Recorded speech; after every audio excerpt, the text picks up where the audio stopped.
Hello everyone, I welcome you back to the channel Civil Spotlight, and today in this lecture L33A we are going to discuss the well hydraulics, जो कि आप कह सकते हैं एक तरीके से परमेबिलिटी का ही पार्ट चल रहा है। और इसके अंदर हम डिस्कस करेंगे unconfined aquifer, confined aquifer, perched aquifer, specific yield, specific retention and most importantly कि कैसे परमेबिलिटी निकाल सकते हैं using Dupuit's and Thiem theory. So before beginning, this is all about me. I am here to guide you for the competitive exam. और अगर आपने अभी तक इस चैनल को सब्सक्राइब नहीं किया तो कर लीजिए। इस चैनल के अंदर जो भी क्वेश्चन हैं वो 25 years of GATE engineering service और एसएससी जेई से लिए जाते हैं और सारे टाइप के क्वेश्चन यहीं पे करवा दिए जाते हैं। सो without any delay, let's begin our lecture.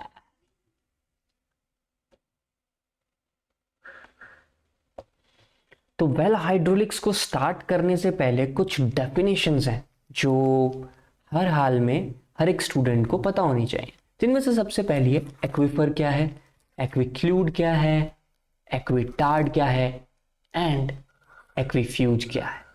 So let's find out what they are.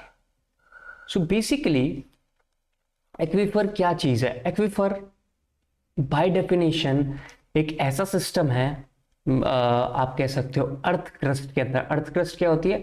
जो टॉप लेयर ऑफ सॉइल है उसके नीचे मेंटल होता है, फिर कोर होता है, जिसमें भी आउटर कोर इनर कोर की बात करें तो मेनली हमारे लिए जो कंसर्न है सिविल इंजीनियर्स के लिए, जो वेल वगैरह हम बना रहे हैं वो अर्थ क्रस्ट के अंदर बनाएंगे। तो अर्थ क्रस्ट के अंदर जो कॉम्बिनेशन ऑफ सॉइल है जिसके वॉइड्स के अंदर वाटर प्रेजेंट रहेगा, वो डिफरेंट डिफरेंट टर्म्स के अंदर उसे डिफाइन किया गया एज पर कितनी एबिलिटी है हमारी वाटर निकालने की। फॉर एग्जाम्पल पहले मैं आपको पिक दिखाता हूँ कि जैसे फॉर एग्जाम्पल ये है, तो ये क्या है? हम सब जानते हैं एक लेक होता है, और लेक जहाँ नहीं है, जहाँ पे ग्राउंड अवेलेबल है, उसके नीचे वाटर जो है वो जमा हो जाता है वॉइड्स के अंदर। तो उन वॉइड से कितनी आसानी से या कितनी मुश्किल से पानी निकलता है उसके बेसिस पे आप कह सकते हैं ये डिफाइन की गई हैं टर्म्स। तो एक्विफर क्या है? एक्विफर वो सिस्टम है, आप कह सकते हैं सिंपली सॉइल और सॉइल के बीच में फंसे वॉइड्स के अंदर वाटर का, जिसके अंदर ये पूरा सिस्टम पोरस भी है और परमिएबल भी है। देखो ये दो वर्ड ऑल्दो टेक्निकल हैं बट सब कुछ समझा देते हैं। पोरस का मतलब जो वॉइड्स वाला हो, ठीक है, इंटरकनेक्टिंग वॉइड्स होंगे तो उसके थ्रू वाटर पास कर पाएगा। परमिएबल मतलब ठीक है वॉइड्स हैं और आराम से जो वाटर है वो इन इंटरकनेक्टिंग वॉइड्स के थ्रू फ्लो कर सके। एक होता है पोरस यानी कि खोखला होना, परमिएबल होता है फ्लो करने की एबिलिटी देना। तो दोनों चीजें जब एग्जिस्ट कर रही हैं तो उसे क्या कह रहे हैं? एक्विफर। सबसे बड़ी एग्जांपल क्या है? सैंड और ग्रेवल्स पानी के साथ ग्राउंड के अंदर। तो इसके अंदर से सबसे इजीली बस पंप का जो बोरहोल है उसे डालो, बोरहोल करो, पाइप डालो, पंप लगाओ और सारा पानी निकालो। सिंपल, जितना निकाला जा सकता है। तो ये क्या हो गया? एक्विफर। तो वर्ड आया दूसरा एक्विक्लूड। एक्विक्लूड के अंदर पोरस तो है बट ये इम्परमिएबल हो जाता है। अब मैंने आपको याद करो सॉइल के बेसिक जब पढ़ाए थे उसमें बताया था इम्परमिएबल जो होती है वो क्लेज होती है। तो ऐसा सिस्टम जिसके अंदर क्ले सॉइल है वो पोरस तो है, उसके अंदर बहुत सारा वॉइड है, जो पानी जमा भी हो गया ना उसको निकाल पाना काफी मुश्किल है, ऑलमोस्ट बहुत मुश्किल है सिंपल एक पंप के मैकेनिज्म से। तो वो चीज क्या कहलाई? एक्विक्लूड। अब आप सोच रहे होंगे इसे याद कैसे करें? देखो एक्विक्लूड में सी आ गया, सी से क्ले, है कि नहीं? सिंपल। अब बात करते हैं एक्विटार्ड की। अब देखो एक्विटार्ड मतलब मैं इसे ऐसे याद करता हूं, रिटार्डेड फ्लो। रिटार्डेड मतलब धीरे, स्लो, थोड़ा सा। तो इसी से आइडिया लग जाता है कि पोरस तो है, इम्परमिएबल भी नहीं है और हाईली परमिएबल नहीं है, कहीं बीच का है, तो इसे कहते हैं लेस परमिएबल। तो ऐसा सिस्टम जो कि पोरस भी हो और लेस परमिएबल हो उसकी क्या कहेंगे? एक्विटार्ड। इसका सबसे बेस्ट एग्जांपल क्या है? सिल्ट्स, यानी कि सिल्टी सॉइल है, उसके बीच में काफी वॉइड्स हैं बट उसके अंदर जो वाटर पड़ा है वो कहीं ना कहीं बहुत आसानी से नहीं निकलता, निकल जाता है। It means that represents less permeability. So aquitard is retarded flow. Exclude सी आ गया तो क्ले घुस गया तो क्या करना है, इम्परमेबल। ठीक है, ये तरीका हो गया समझाने का, अच्छा लगा। तो एक आखिरी चीज बची, एक्वीफ्यूज क्या है। तो एक्वीफ्यूज वो सिस्टम है जो कि ना तो पोरस है और ना ही परमिएबल है। तो ऐसा क्या सिस्टम हो सकता है, क्योंकि तीनों टाइप की सॉइल तो कवर हो गई, तो आपके बचता है rocks. For example earth crust के अंदर सॉइल भी है और सॉइल के नीचे रॉक्स भी हैं। फॉर एग्जाम्पल देखो, ये जो ब्लैक ब्लैक में आपको दिख रहा है, ये एक रॉक फॉर्मेशन है। रॉक्स कैसी होंगी, काफी हार्ड होती हैं और इनके अंदर इंटरकनेक्टिंग वॉइड्स नहीं होते कि वाटर इनके थ्रू पास कर सके और इन वॉइड्स के अंदर ग्रेविटी के इन्फ्लुएंस के अंदर पड़ा रहे।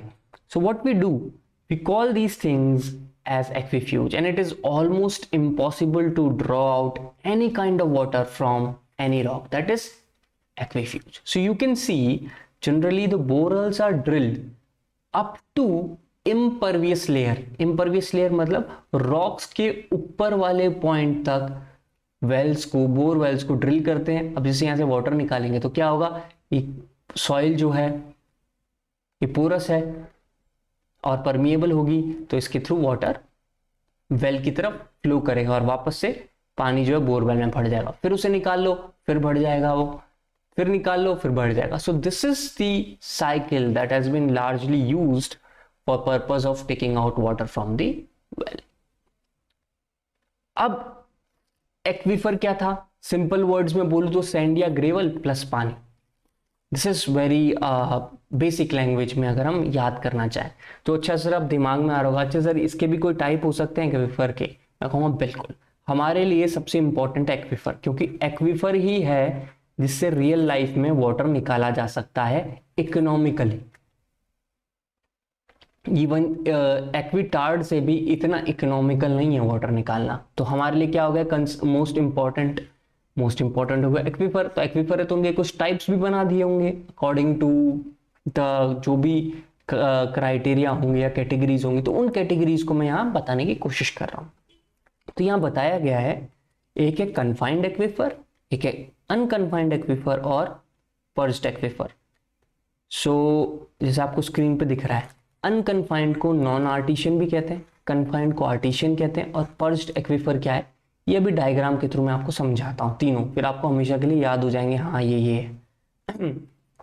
अनकन्फाइंड एक्वीफर या नॉन आर्टिशियन एक्वीफर, ये क्या है, ऐसा एक्वीफर जहां पे सिर्फ ग्राउंड लेवल है और सीधे सैंड ग्रेवल है। तो सैंड ग्रेवल होगा तो वाटर टेबल जो होगी वो सिंपली वो ग्राउंड के अंदर रहेगी, इसके थ्रू वाटर को एक्सट्रैक्ट आउट किया जा सकता है। सो this is basically unconfined aquifer. ठीक है, अब आप इसे याद कैसे करोगे, थोड़ा अजीब लगता है बच्चों को। देखो इसके लिए आप आओ पहले कन्फाइंड एक्वीफर क्या है इसको समझने। ठीक है, अगर ये समझ गए तो आप अपने आप अनकन्फाइंड एक्वीफर को समझ जाओगे। कन्फाइंड एक्वीफर ओके, ऐसा जिसके अंदर ऊपर की लेयर इम्परवियस हो गई। इम्परवियस लेयर कौन सी होती है, क्ले जैसी। ठीक है, अगर क्ले जैसी लेयर है ऊपर और उसके नीचे है एक्वीफर, क्योंकि हमारा वाटर कहाँ से निकलेगा, एक्वीफर से। यहाँ पे अगर बोरहोल ड्रिल करेंगे, कहाँ तक करेंगे, अभी समझाया था कि बिल्कुल टॉप जो पॉइंट है रॉक्स का वहां तक ले जाओ। अब यहाँ पे एक्वीफर कहाँ पे, सैंड वाला एक्वीफर होता है, क्ले वाला तो एक्वीक्लूड होता है, यहाँ से तो कोई वाटर आएगा नहीं, तो भूल जाओ यहाँ से। हमारा अगर इसमें से वाटर निकालेंगे इस बोरवेल में से, तो इसको रिचार्ज कहाँ से करेंगे, साइड से हो जाएगा। ये बात अब क्लियर है। तो क्ले का ऊपर आ जाना एक बात बताती है कि जो सैंड का लेयर है वो नीचे रह गया है, तो उसके अंदर जो वाटर टेबल के अंदर प्रेशर होगा वो हाइड्रोस्टैटिक प्रेशर से ज्यादा हो जाएगा, और क्योंकि क्ले लेयर ऊपर एग्जिस्ट कर रही है तो और ज्यादा प्रेशर उस पर बढ़ जाएगा। तो जनरली कन्फाइंड एक्वीफर के अंदर जो वाटर होता है वो हायर प्रेशर पे होता है। यही बात मैंने बहुत अच्छे से यहाँ पे बाय डेफिनेशन एक्सप्लेन कर दी कि water is higher than atmospheric pressure. फिर is in the case of unconfined aquifer, ऐसा सिंपल सैंड और या फिर ग्रेवल वाला जो है पार्ट, उसके अंदर the water table is always at atmospheric pressure. Very interesting, of course it is. अब देखो याद कैसे करते हैं, कई बार आर्टिशियन नॉन आर्टिशियन भी दे देते हैं। मैंने इसका एक तरीका बनाया, भगवान ने आर्ट बनाई। भगवान की आर्ट क्या है, क्ले और सैंड को मिक्स करना। ओके, सो ये हो गया artisan aquifer, a simple way of learning. तो अगर ये आर्टिशियन एक्विफर है तो नॉन आर्टिशियन क्या होगा? सिंपल सैंड ग्रेवल वाला। तो भगवान ने जब कोई आर्ट ही नहीं बनाई तो सिंपल सैंड एंड ग्रेवल वाला है। भगवान की आर्ट क्या है? क्ले और सैंड का मिक्सचर, एक दूसरे की लेयर। सो यहाँ पे ये कंसेप्ट हो गया और वे ऑफ लर्निंग हो गई। अब बात करते हैं पर्च्ड एक्विफर क्या है। कई बार क्या होता है, ग्राउंड सरफेस के बिलो कई जगहों पर छोटी छोटी रॉक्स मिलती हैं। जैसे सपोज करो यहाँ मैंने एक डायग्राम दिखाने की कोशिश की है, जो ब्लू में आपको दिख रहा है, ये ग्राउंड वाटर टेबल का लेयर है। जब रेनी सीजन आया होगा, इस ग्राउंड के थ्रू वाटर पेनिट्रेट करके गया होगा इंटरकनेक्टिंग वॉइड से और ग्राउंड वाटर टेबल से मिला होगा।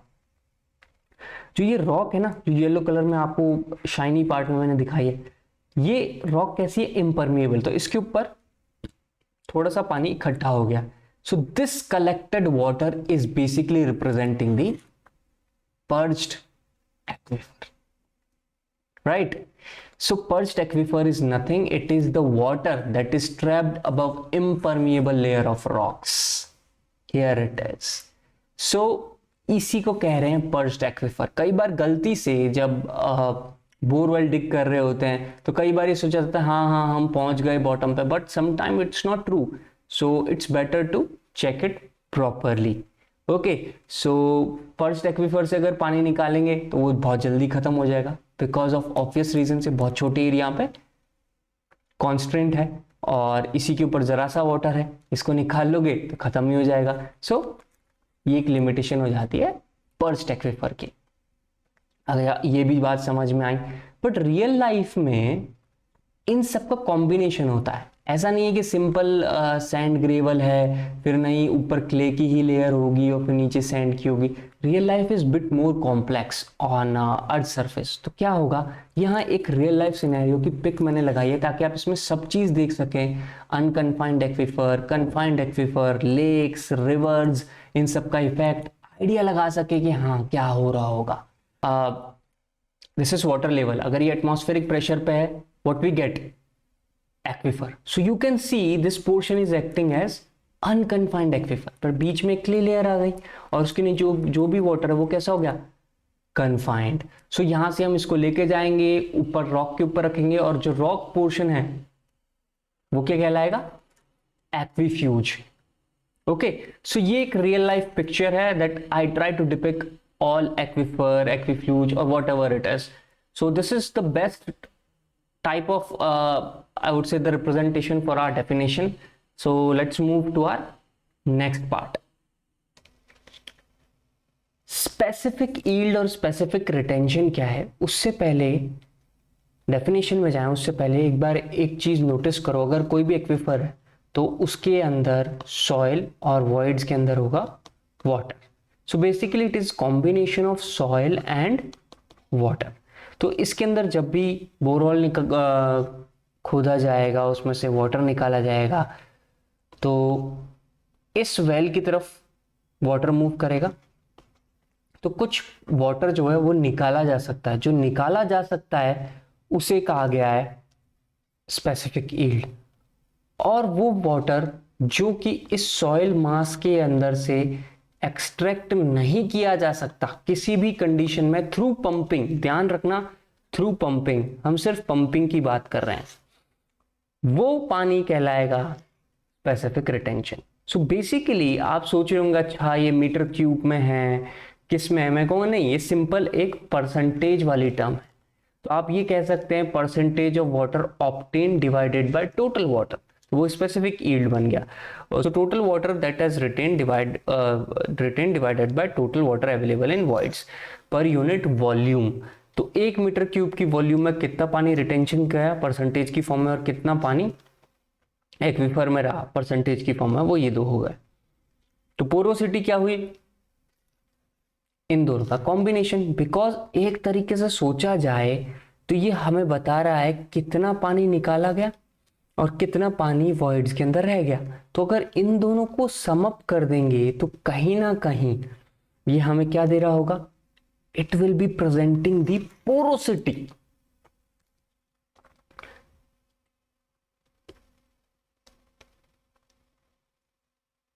अब आते हैं एक और डेफिनेशन पे जो बार बार आपको क्वेश्चंस में देखने को मिलेगी, वो है ट्रांसमिसिविटी। आखिर ट्रांसमिसिविटी क्या है? ट्रांसमिसिविटी का मतलब होता है, सिंपल आप मैथ्स में देखो तो इसको टी से डिनोट कर रहे हैं, एच इंटू के। अब ये एच क्या है, के क्या है, पीयूष ये बताओ। देखो डार्सीज लॉ पढ़ाया था तो मैंने कहा था इन एरिया ऑफ सॉइल है, उसको ले लो, उसकी लेंथ एल थी, सपोज करो उसकी हाइट एच है, और यहाँ विड्थ बी हो सकती है, बट अभी मैं यूनिट विड्थ ले रहा हूँ 1 मीटर की। ओके, सो किसी भी क्रॉस सेक्शन को ले लो, ए एरिया जैसे मैंने यहाँ पे मार्क किया हुआ है, उसको अलग से निकाल लो। तो एक बात सोचो, जो परमेबिलिटी इस पर्टिकुलर क्रॉस सेक्शन एरिया से हमें देखने को मिलेगी for this particular height H, वही सारे सारे डिफरेंट डिफरेंट सेक्शन से देखने को मिलेगी। तो यानी कि एक क्रॉस सेक्शन को निकाल के समझ लें तो सारा की सारा सॉइल मास एक बार को पकड़ में आ जाएगा। सो ठीक है, एक क्रॉस सेक्शनल एरिया को निकाला और ये कहा जो हाइट है इस क्रॉस सेक्शनल एरिया की उससे मल्टीप्लाई कर दो तुम के का। So mathematically that gives us the transmissivity, that is the permeability through height H. Simple words में समझ गए? So T is the coefficient of permeability, H aquifer की थिकनेस, और ये कोफिशिएंट ऑफ परमेबिलिटी आपको जैसे पता ही है। तो ये जो था, ये बेसिक डेफिनेशंस थी जो आपको इस पर्टिकुलर लेक्चर के स्टार्टिंग से पहले समझ में आनी चाहिए, या मैंने समझा भी दिए। अब हम बात करते हैं कि एक्विफर से या फिर कहा जाए कोई सा भी हो, कन्फाइंड अनकन्फाइंड एक्विफर फर्दर, तो किस उसमें क्या मैथमेटिकल इक्वेशंस लगाएं, क्या लॉजिक लगाएं कि वाटर जो है ड्रेन आउट हो रहा होगा तो क्या इफेक्ट दिख रहा होगा, वो सारी चीज़ों को अब हम इस पर्टिकुलर सेक्शन में देखते हैं। तो मैंने यहाँ वर्ड लिखा है स्टडी रेडियल फ्लो वेल। अब आपको नाम से समझ में आएगा, स्टडी मतलब टाइम के साथ चेंज नहीं हो रहा है, रेडियल मतलब जो रेडियस की फॉर्म में फ्लो कर रहा होगा। तो आओ इसको समझते हैं। देखो एक्चुअल में वेल तो इस तरीके से सॉइल मास के अंदर बनाया जाएगा, and this is ground water table से। सो वाटर जो है रेडियल होने की वजह से साइड से इसमें वाटर फ्लो कर रहा होगा। तो मैं इसको परमानेंटली भी मार्क कर देता हूं, लाइक दिस। और जैसे कि मैं आपको हमेशा समझाते आया हूं कि हम कहीं ना कुछ अजम्पशंस लेते हैं in order to derive an equation. तो हमेशा जो अजम्पशंस हैं उनको अगर आप पकड़ लोगे, ढंग से समझ लोगे, तो आपको डेरिवेशन बहुत अच्छे से समझ में आएगा। फॉर एग्जाम्पल यहाँ पे जो पहला अजम्पशन है वो क्या है, flow is in radial direction only and flow from bottom is neglected. Obviously अगर एक वेल जो बनाया जा रहा है उसमें नीचे से भी फ्लो होगा, उस फ्लो को क्या कहेंगे, स्पेरिकल फ्लो कहेंगे। बट यहाँ पे हम क्या कंसिडर कर रहे हैं, सिर्फ रेडियल फ्लो, यानी कि साइड से। ये 3D है, अगर आप समझ गए तो ये मेरी साइड से और पीछे वाली साइड से सब जगह से आपकी तरफ मतलब वेल की तरफ फ्लो कर रहा होगा water. Okay, this is acceptable now. दूसरा जो अजम्पशन है वो है aquifer is homogeneous and isotropic. ऐसा करके हमने क्या किया कि सॉइल की जो प्रॉपर्टी है through out the depth of borewell वो अज्यूम कर ली कि क्या हो गई, सेम। ये भी हमको मिल गया। चलो अब इससे क्या फायदा हुआ, इससे हम ये कह सकते हैं कि हाँ यार, अगर तुमने होमोजीनियस आइसोट्रोपिक बनाया तो किसी भी डेप्थ एच पे चले जाऊंगा तो मेरे को हमेशा परमेबिलिटी के ही मिलेगी। जबकि आपको पता है कि जो नीचे लोअर लाइंग सॉइल है वो ज्यादा ओवरबर्डन प्रेशर की वजह से उनका वॉइड जो वो छोटा हो चुका होगा। आप कहेंगे यार लार्जर डेप्थ पे तो पीयूष जो परमेबिलिटी है वो कम होनी चाहिए, तो लॉजिक हमको पता है। मैं कहूँगा हाँ बिल्कुल, बट ये अजम्पशन नहीं मानेंगे तो हमारे पास डेरिवेशन करना थोड़ा मुश्किल हो जाएगा। So that is why we are considering homogeneous and isotropic soil, ताकि हम क्या यूज कर सके, throughout the depth K constant है। सो डेफिनेटली K कांस्टेंट है तो मैं ये भी कह सकता हूँ ट्रांसमिसिविटी भी कांस्टेंट है, क्योंकि अभी अभी समझाया K इंटू डेप्थ H होता है। बिल्कुल सही, ये भी अजम्पशन बता दिया। और एक और अजम्पशन है कि फ्लो जो है वो लेमिनार है और डार्सीज लॉ वैलिड है। ऑब्वियसली अगर फ्लो लेमिनार होगा तो हम डार्सीज लॉ को वैलिड करा पाएंगे। ये मैं बहुत अच्छे से डार्सीज लॉ पढ़ाते हुए समझा चुका हूँ। सो बेसिकली 4 अजम्पशन को जब कंसिडर कर लेते हैं तब जाके हमको एक मैं कह सकता हूँ इजी फॉर्म में एक इक्वेशन लिख पाते हैं, डार्सीज लॉ के थ्रू उसको इंटीग्रेट करके हम निकाल पाते हैं। ओके, अगर ये क्यू है तो क्या ट्रांसमिसिविटी रही होगी या फिर परमिबिलिटी रही होगी। चलो, अगर आपने अजम्पशंस देख लिए हैं तो कुछ जो बिसाइड मैंने कहा नहीं, जैसे आइसोट्रोपिक नहीं होता है रियल लाइफ में, होमोजीनियस नहीं होता है, एक जो बेसिक चीजें हैं जो आपको समझ में आए, उसके बिसाइड और क्या लिमिटेशंस हैं जो कंसिडर नहीं की गई हैं, उनको यहाँ मैं डिस्कस कर रहा हूँ। ऑब्वियसली इसका मतलब ये नहीं कि मैंने लिखा नहीं तो आप ये समझो कि नहीं जो परमेबिलिटी है वो डिफरेंट है ही नहीं, वो सेम है। नहीं नहीं, परमेबिलिटी भी डिफरेंट हो जाती है, ये अपने आप में अजम्पशन के थ्रू देख सकते हो। ऐसे लिमिटेशंस जो अजम्पशन से आपको समझ नहीं आएंगे वो लिमिटेशंस में यहां लिख रहा हूं। Okay, so what is that? Flow जो है वेल के आसपास हॉरिजॉन्टल नहीं होगा। ऑल तो हमने क्या माना है इसको, स्टडी स्टेट रेडियल फ्लो, मैंने एरो भी ऐसे बनाया दिखा है, जो वेल के पास है ना, it won't be horizontal flow.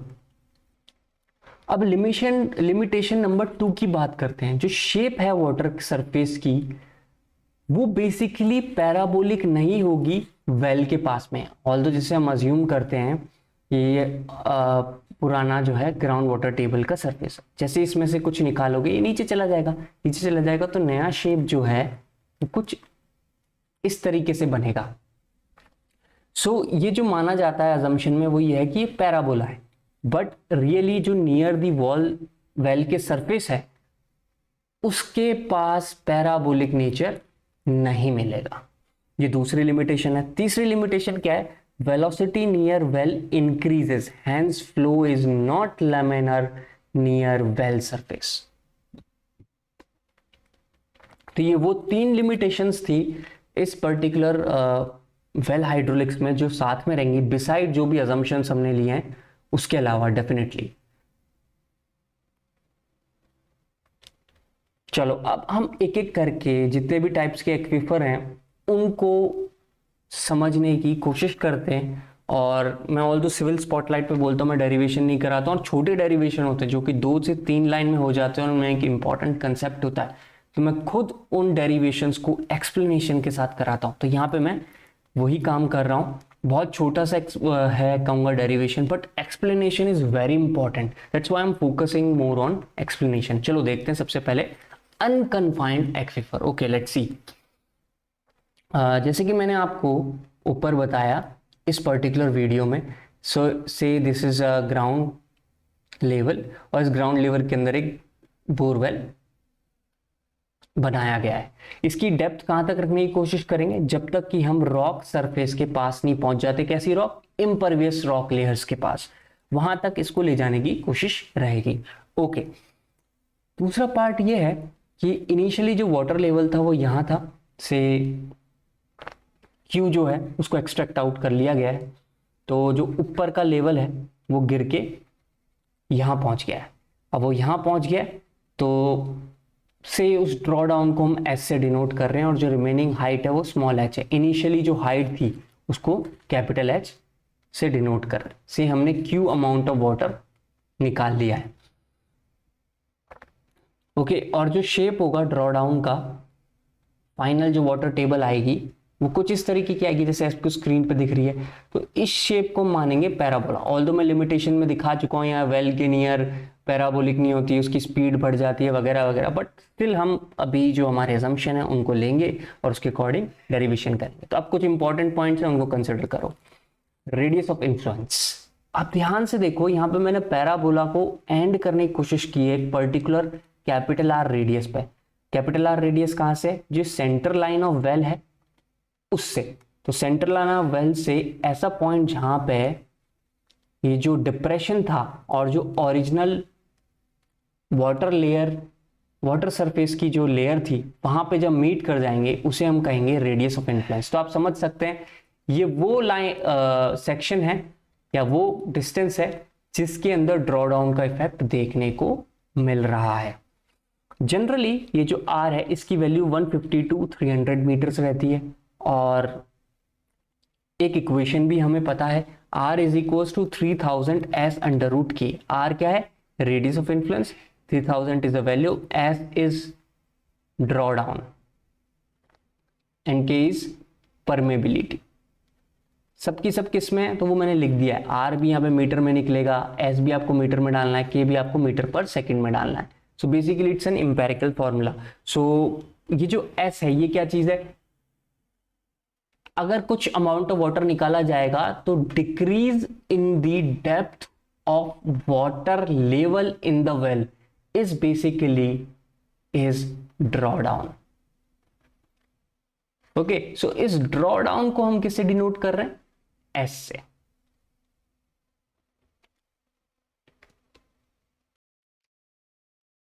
Now अब ये बात समझ में आई, बेसिक टर्म्स समझ में आई, तो अब हम लगा सकते हैं डार्सीज लॉ।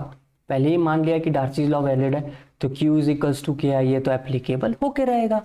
चलो ठीक है Piyush, Q is equals to K I applicable है। अपन एक काम करते हैं, टॉप व्यू बनाते हैं इस पर्टिकुलर सेक्शन का, और मैं आपको दिखाता हूं। कोई भी एक पॉइंट P ले लो, किसी भी पॉइंट X से, from the centre of well. ध्यान रखना वेल का रेडियस है स्मॉल r और रेडियस ऑफ इन्फ्लुएंस है कैपिटल R, और किसी भी पॉइंट X पे चला गया हूं।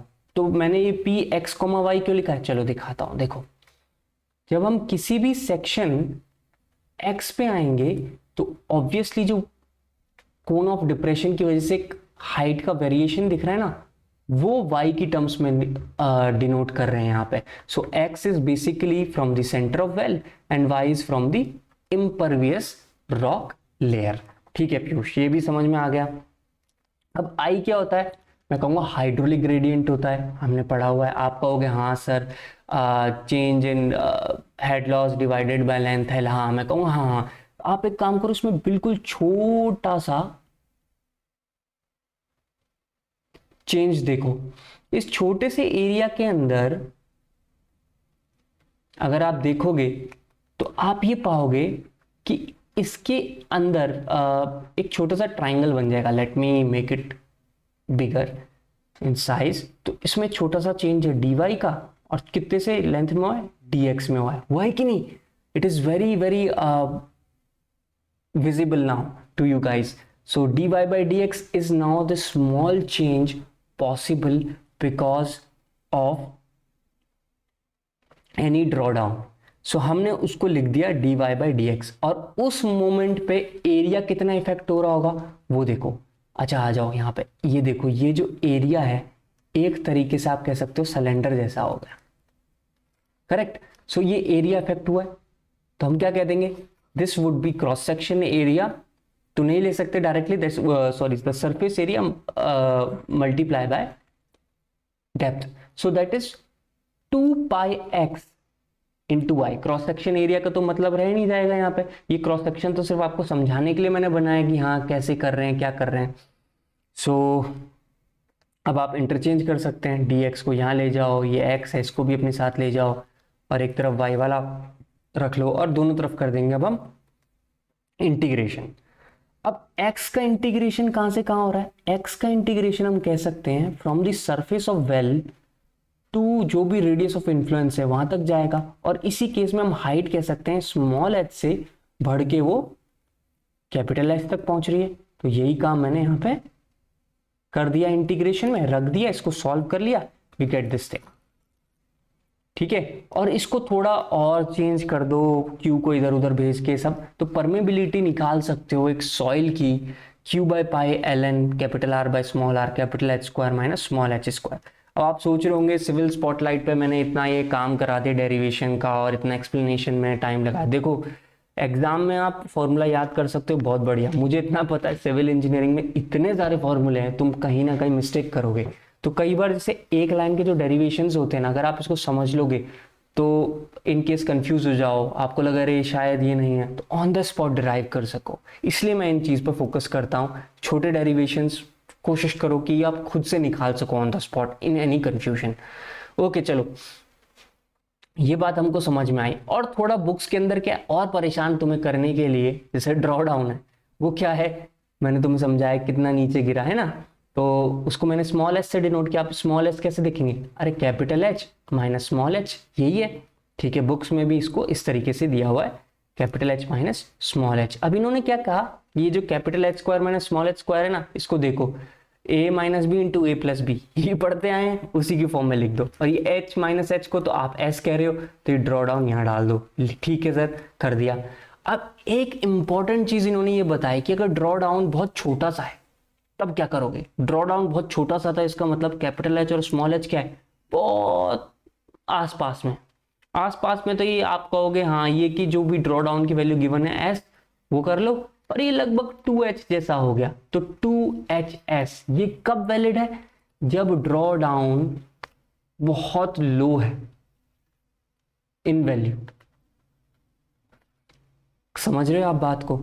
सो बेसिकली आप एक फॉर्मूला याद करो और दूसरे को उससे निकालने की कोशिश करो, इससे कंफ्यूजन्स कम होते हैं और आप ये रटने का प्रेशर कम होगा। तो चलो, ये थी कौन सी थ्योरी, पहली ड्यूपिट्स थ्योरी। तो ड्यूपिट के आगे देखो मैंने कैपिटल R2 स्मॉल r लिखा हुआ है जानबूझ के कि मेरे को हमेशा ये याद रहता है कि हाँ ड्यूपिट के अंदर कैपिटल R से स्मॉल r जाना है, जबकि थेम्स थ्योरी जो है ना उसके अंदर जाना है R1 से R2। अब ये क्या चीज है पीयूष, आओ मैं दिखाता हूं। अब जैसे आपके दिमाग में ये बात आ रही होगी, ठीक है आपने रेडियस ऑफ इन्फ्लुएंस की बात की, आपने बताया कि वो 150 to 300 मीटर्स है, कि आप पीयूष लिटरली कोई स्पेसिफिक वैल्यू नहीं हो सकती, ये तो बहुत वेरिएशन हो गया, या इससे भी बहुत ज़्यादा वेरिएशन निकल के आऊँगा। मैं कहूँगा बिल्कुल। तो थेम्स जो साइंटिस्ट थे उन्हें भी लगा यार सही बात है, तो उन्होंने अपना दिमाग लगाया, उन्होंने कहा मैं एक काम करता हूँ, 2 ऑब्जर्वेशन वेल यहाँ पे डिग कर लेता हूँ। And he actually made 2 observation wells जिनको एट अ डिस्टेंस बनाया गया R1 और दूसरा था एट अ डिस्टेंस R2। अब इसमें वाटर जो हो गया ऊपर वाले में H1 और इस पीछे वाले में हो गया H2। तो नियरर वाले में H1 H2 हमने ऑब्जर्वेशन निकाली और R1 R2 निकाल ली। तो इस चीज को मैं अब आपके सामने परमानेंटली भी ड्रॉ कर देता हूं।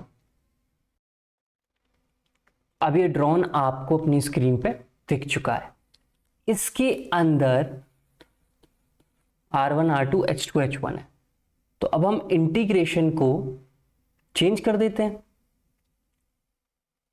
सिमिलरली जो dx by x था उसको ले गया R1 to R2 and y dy को H1 to H2 and this is Thames equation now.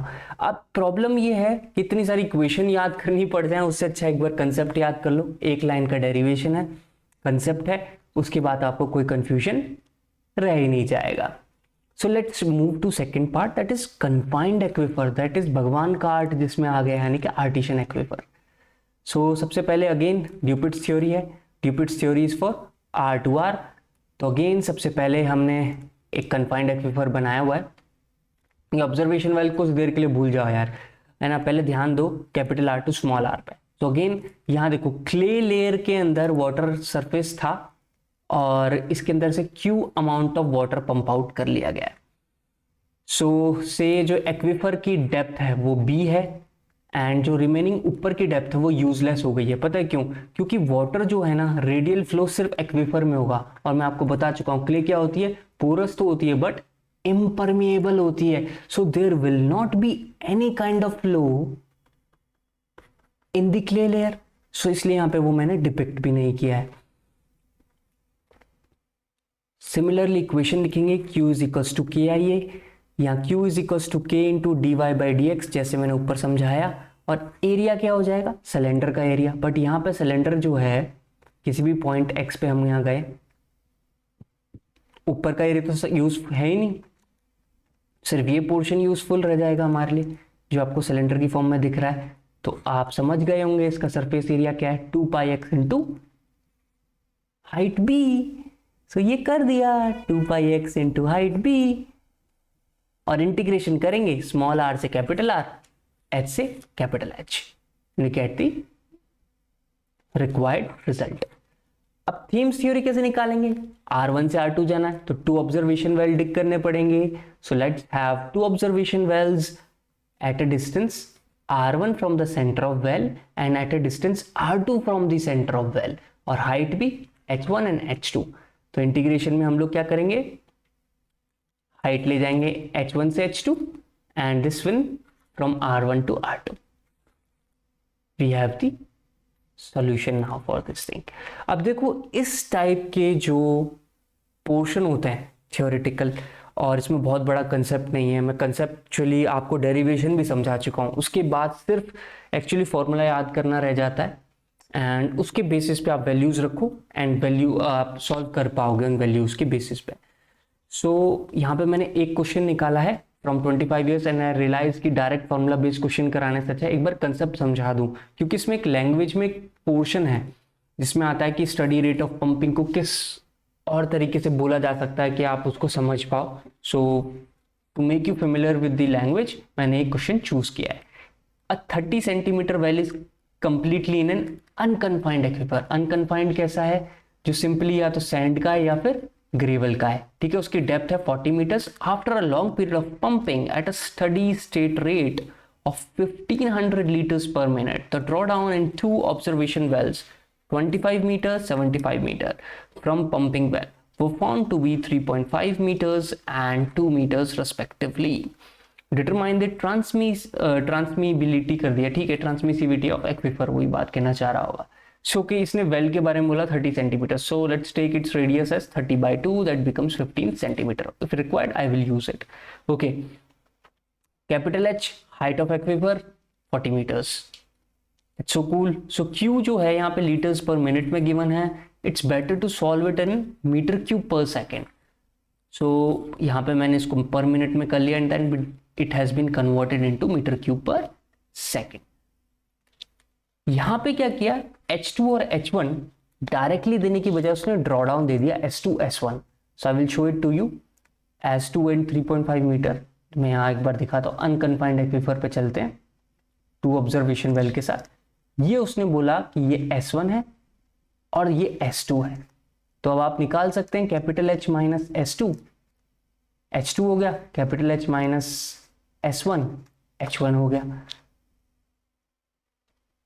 Similarly यहाँ पे किया गया है।